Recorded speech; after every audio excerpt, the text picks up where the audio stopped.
This is Dr. Vicki Chandler. She's the director of Bio 5 Institute at the University of Arizona. And, Congress sponsored the National Academy of Sciences to do a report on what's happening in terms of innovation and training the next generation of scientists and engineers. The numbers are pretty frightening, so it's something we really need to do. So Margaret Wilch, who runs this class, is one of my heroes. I think students need to be given the opportunity to do science, to actually think like a scientist and work on problems like a scientist would actually work on, instead of just doing worksheets and maybe reading textbooks, reading current events, newspapers, magazines, things like that. There's a lot happening in science, in all kinds of fields of science, biology, physics.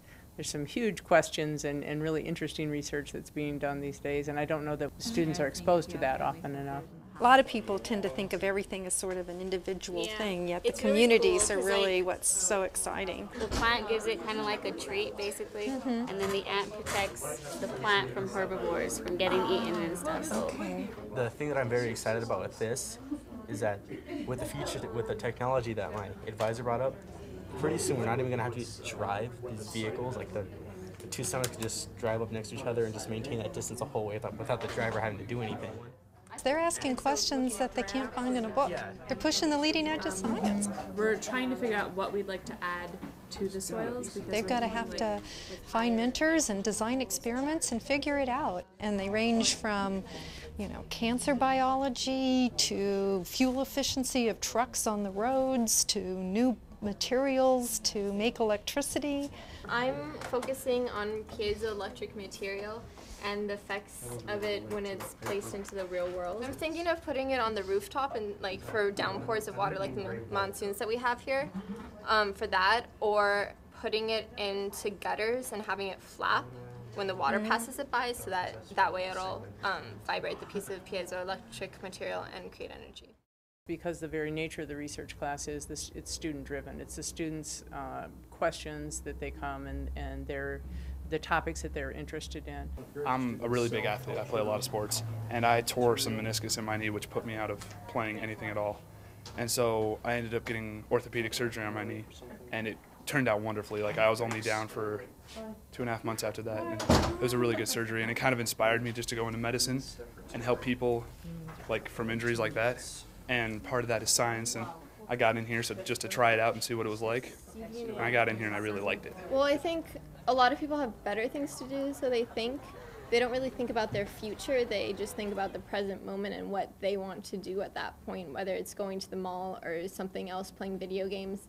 I really want to change the future for the better. I think if you don't come from an academic or industry technical family, you're not exposed to the importance of science in everything we do. It was a fundamental engineering that Gordon Moore developed that was the basis for finding Intel, which are all of these amazing processors that allow, you know, every kid here to have a little computer and do massive things. That's fundamental basic research that translated into real-world applications that have profoundly changed our lives. My brother was actually involved in this research method class 4 years ago, and he did a project and he worked with like brains and whatnot, and I just got interested after that and I signed up for the class, and it was just something I fell in love with. So I actually thank Miss Wilch because she was one of the ones that really inspired me to want to get into science. All this love for science for me started in 7th grade when I had this awesome biology teacher. And she was like Miss Wilch only in middle school, which is really hard to find in my opinion because you don't find people that are that dedicated at such an early stage. But she was one of those teachers that just got her kids motivated. We'd all like spend hours doing homework and just keep working and working and working. And after that, I just kind of like sprouted out of nowhere. Like, I've taken so many science classes in high school. I just love the subject. I learn every year from my students. I've ran out of ideas a long time ago, so they come up with ideas. Last year I just did the relationship between physical activity and bone density, and this year I'm adding the different components and actually making a computerized model so we can see. Little kids have a natural passion for science and inquisition, and I think sometimes we just squelch that in terms of how we teach. It's not just a bunch of facts. You need to learn certain facts to communicate, but science is what you don't know. We're working with this drug called amifostine, and We have to keep our country innovating. It's really through science and innovation that our country has achieved the gross national product and the incredible economy that it has. And if we let that slip, there's going to be other countries that will end up the leaders of the world.